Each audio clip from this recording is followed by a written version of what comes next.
There we go. Well, aloha everyone. I am Mark Levin. I am the director of the Pacific Asia Legal Studies program at the William S. Richardson School of Law. And I am also the director of the Center for Japanese Studies at the University of Hawaii. And this is a thrilling day to be able to have this event. I want to give many thanks to supporters and co-sponsors. They are truly too many to mention, especially with the limited time that we have. So they are indicated in the brochure.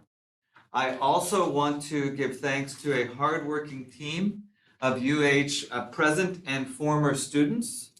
My associate director is Keiko-san in the PALS program, and non-faculty staff. That would include Joyce Chang, who was just helping us on the phone. She's on the mainland. Chiako Fukushima walking in the door. Jessica Germany back there. Davis Lau in the back. And Sarah must be here, Sarah. So today's event would not have happened without their hard work.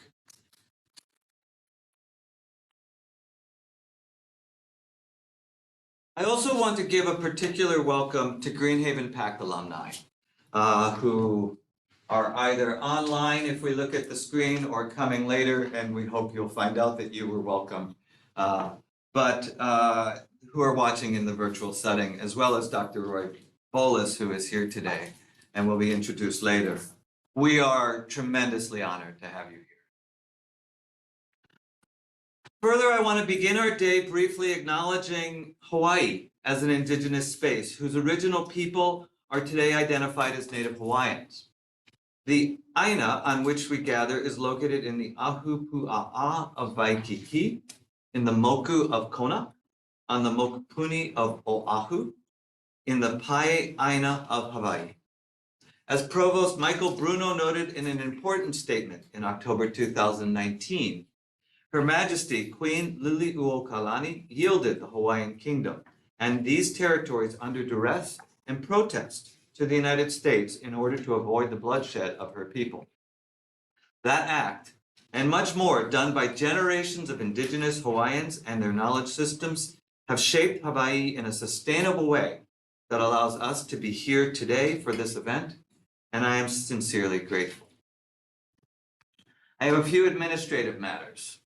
The first one is for those who are here in person. Virtually, you'll have to figure this out for yourself, but there are restrooms located outside the doors immediately behind this room. They are gender binary, but choose as you choose. There is a water fountain back there with a filtered water spot as well. We have back bottled water and food outside.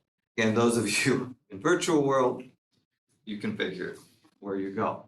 The working crew today, who I just introduced, are wearing the burgundy orchid flower lei. So those of you who are here, if you have any questions, you can speak to one of them. And for anyone who prefers to speak Japanese, Keiko-san and Chiako-san are Japanese speaking.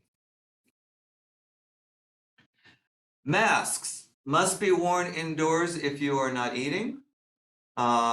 You will, with the exception being those on the stage, and you should know that everyone who will be on stage has or will be testing within this morning or within the last 24 hours. And if they test positive, they would be next door virtual.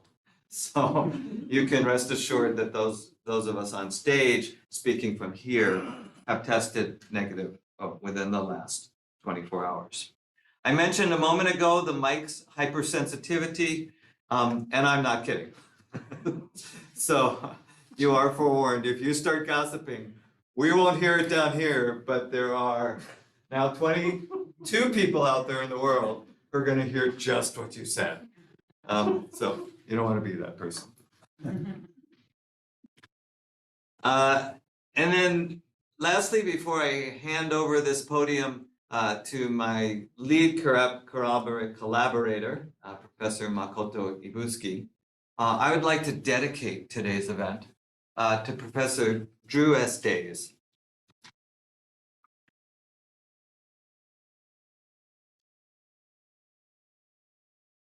Excuse me. Professor Days was my professor and my hero. He was the Assistant Attorney General for Civil Rights in the Carter administration. As noted by the New York Times, his tenure was marked by aggressive enforcement of the nation's civil rights laws in cases involving police misconduct and discrimination in employment, housing, voting, and education.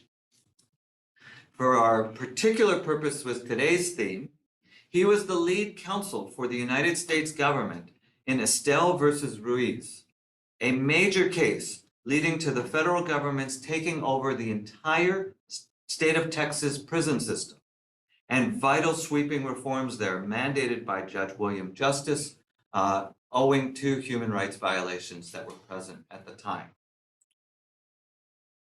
Professor Days came to Yale Law School while I was a first-year student, and in my first year, second semester, at the end of the Carter administration, he taught a course called Federal Government Litigation. He came to the first day and he said, what this really is I need to tell my stories before I can teach anything else. So I was so lucky to be in that class. He later served as the Solicitor General for the United States in the Clinton administration, which is the third highest ranking position in the United States Department of Justice, and argues all of the cases for the United States in the Supreme Court, as well as many other absolutely fundamental responsibilities. As I said, he was my professor, but more than that, I had the incredible opportunity to spend a day traveling with him to Greenhaven Prison in 1983 for a symposium on civil rights that we were able to organize in collaboration with the PACT program inside the prison with the inmates. And he was taken from us too soon in 2020. So with that, I will now hand over this podium to my lead collaborator in this project, Professor Makoto Ibusuki of Seijo University, who will say a few words about today's project, and then hand the stage over next to Eleanor, and then we will move forward to the films. Aloha, everyone. Enjoy your day.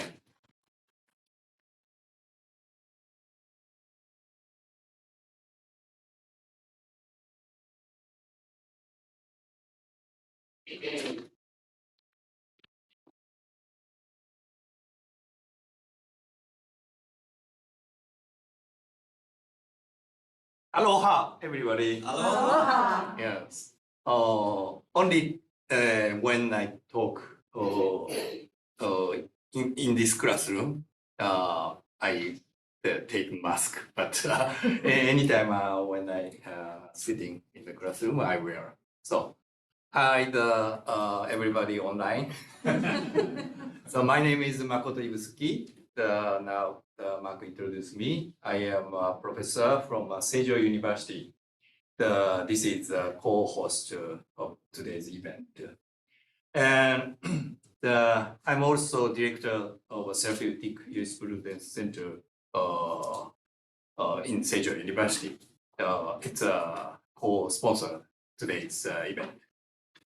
So first, I would like to introduce the series event of the summer in the school overall in University of Hawaii. Over 10 years ago, Mark and I decided to have something, the academic event, each summer in Hawaii. So I bring my research team every year. So this is the 8th time event. But this year, Mark told me, I would like to introduce Green Heaven project on this event. So we have been having pure academic talking for long years, but he wants to show the documentary film. So he asked the possibility how can we collaborate. So I had the idea because in Japan we had a wonderful documentary film, the Japanese documentary film. So the prison circle today is you will see now. So fortunately, luckily, I know the director of this film. So just one year ago, in my workshop, I invited her for the film, so producing. So I sent email to the director. She said, send back her reply very quickly. Oh, I am happy to go to Hawaii. So Director Sakagami over there, please welcome. He will speak out in the afternoon session, so you can listen to her story. So anyway, so so we got two films, and fortunately, her film has English subtitle. So that's a complete setting we had. So we decided one day long event this year. So thank you for taking a moderator position, Professor David Johnson over there. And you know that he is one of leading academic overseas for studying of criminal justice in Japan. So recently he just published paperback book in Japan from Iwanami Shoten. It's a prestigious publisher in Japan. So about a prosecution review committee. So if you're a Japanese reader, you have to read this book, please. So Justin, not here after this moment. Yeah, Professor Justin Levinson also moderator. He is a specialist for law and psychology field. So we are close friends long years. So I'm so happy. So just I would like to short comment for what is the therapeutic. As I told now that I'm a center for research center of therapeutic jurisprudence. So what is the therapeutic? So this is very difficult to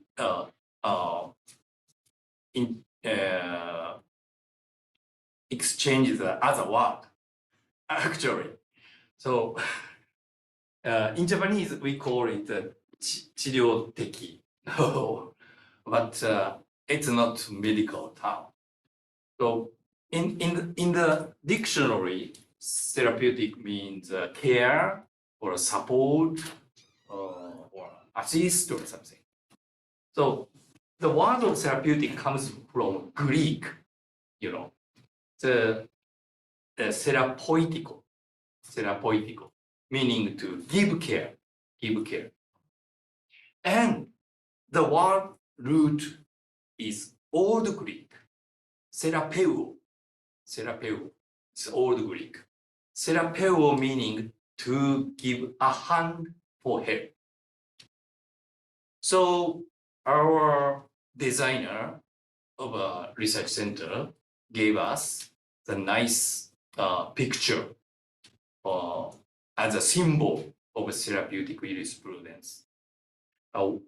Someone give a hand to us standing person. So just a moment of shaking. So we understand the therapeutic means everything from other people to a specific people for help. So I understand that from US, the Green Heaven Project, or the education program to the prisoners, and also therapeutic community in the prison. The both are so therapeutic approach to the prisoners. So I hope everybody feels the therapeutic mind through this all-day event. Thank you very much.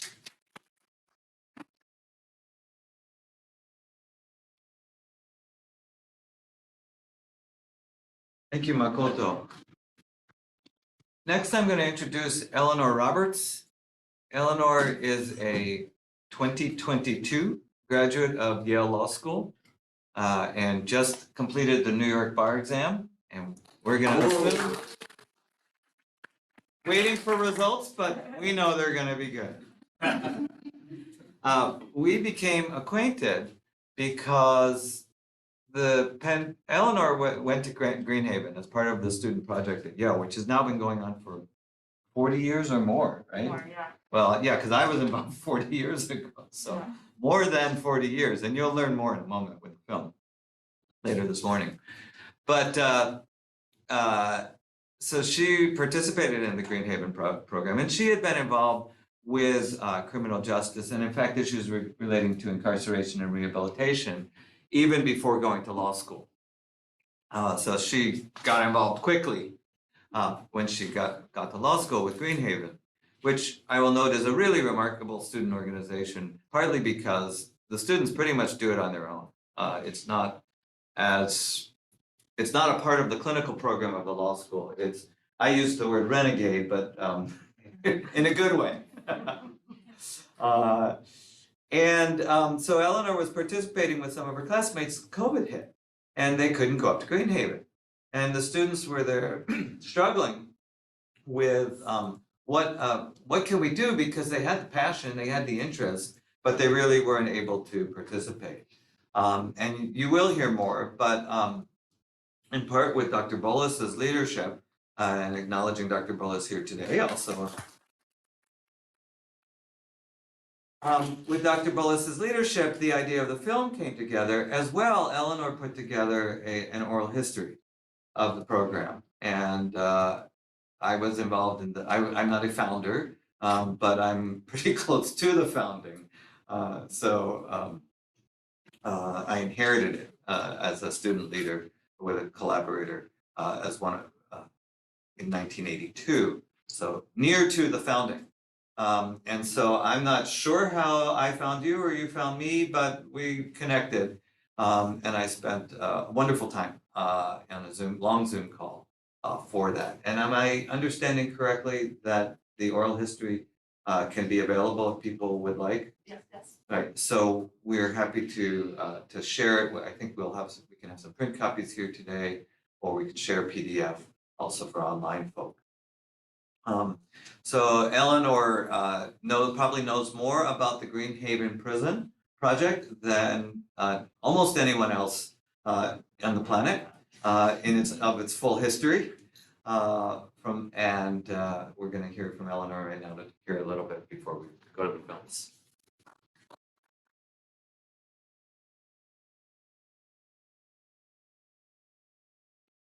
Hi, everybody. Thank you for having me today. And thank you, Mark, for such an amazing introduction. So as you know, I'm going to talk to you about the PACT program at Greenhaven. And we're going to see a documentary and learn all about it. But I want to start by giving you a little bit of background. So when I first got to Yale, I got involved in the Greenhaven Prison Project as a law student. And what we do is we meet with PACT, a group at the men's maximum security prison in upstate New York in Greenhaven that runs self-empowerment program. PACT stands for Program for a Calculated Transition. And this organization that's been run by men inside the prison has existed since the 1970s. It came to be after the Attica prison uprising in 1971, when a group of men at Attica prison took over the prison for 4 days to demand more humane conditions. At the end of those 4 days, the governor of New York sent in New York police who killed dozens of people and tortured hundreds more. In the aftermath of that tragic massacre, activist men who were still incarcerated in the New York prison system got together to try to continue finding ways to make changes for a more humane system. And that's where PACT was born. one of their demands was to have more interaction with outside communities, to be more in community with people who were not inside the prison. And so since 1978, there has been a community partnership with Yale Law School. And as you've just heard from our esteemed organizer, Professor Levin today, he was one of the early coordinators, directors of the Yale Law student group that met in this reading group to talk about moral, legal, and political issues with men at Greenhaven. And when I was there, I stepped into those shoes that Mark had once stood in. So what I want to talk about a little bit to give you some understanding of PACT is all of the programming they do. They run restorative justice programming in the prison for themselves. They run educational programming. They train members of their program to be litigators in the prison so that they can bring appeals for their criminal cases. And at times, the group has brought class action lawsuits to try to bring changes to the criminal justice system in Greenhaven and in New York. They have also organized fundraising for children from impoverished communities in New York, and they have also worked to participate in legislative advocacy. Many of their members serve as peacemakers within the prison, and many who have gone out have gone on to be leaders in the criminal justice reform movement in New York. One study they did as a group in the 1990s pioneered groundbreaking research that found that although at the time New York State's population was only 28% Black or Latino, the prison population consisted of over 85% of people who were Black and Latino, and the overwhelming majority of those people came from 7 New York neighborhoods in New York City that do not have much state investment at all. While PACT is open to all members of the prison who are able to join, they don't discriminate. Most of the members of the program are Black or Latino men who come from one of those 7 neighborhoods that has very little government investment. Most of the Yale students, as you might guess, come from very different backgrounds. Most but not all Yale students have been white students from generally economically privileged backgrounds. And I think that sharp racial and class disparity highlights that this community of equally motivated, brilliant, and kind people, because of the classism and racism in New York's prison system, leads to such different outcomes where some of our community are in prison while other equals find ourselves at Yale Law School. PACT has been able to form a really strong community across these differences where we talk about issues and challenge each other's perspectives. So the first time I went in to meet with PACT, we had a conversation on the Count of Monte Cristo, and I was cold called on issues of forgiveness and vengeance in the Count of Monte Cristo. I was taken aback by being asked to participate so forthrightly. But at the end of the session, a number of the men came up and thanked me for joining and thanked me for participating. And I realized this was such a warm community, and I felt much more engaged than I had at my 1L fall classes at Yale Law School. So I decided to keep coming back. And in January, it was actually during a meeting in January 2020 with PACT members that one of the members, whose name is Mr. Benjamin Smalls, started talking about how he had heard about the COVID pandemic on NPR, and he was worried about it coming to New York. I, at the time, had not thought about that. Unfortunately, he was all too correct. And 2 months later, COVID ravaged New York, and we lost Mr. Smalls. We have not been inside the prison since then. And as Mark said, we were able to instead focus on a documentary and oral history project under the leadership of Dr. Bolus, who was incarcerated for over 3 decades and led the PACT program for 6 years so that we can tell this story. I'm so grateful for PACT because I have gone to engage with the non-impact, not in the way most law students do, where you go in as a clinic and you get to have people be your clients, but rather they've been my peers, my educators, and I've learned so much from Dr. Bullis, who's here today. I am so excited for you all to learn more about PACT and to see the influence that they've had on countless lawyers, as well as changing policy inside the prison and outside the prison in New York State. So thank you so much for having me here today, Professor Levin. And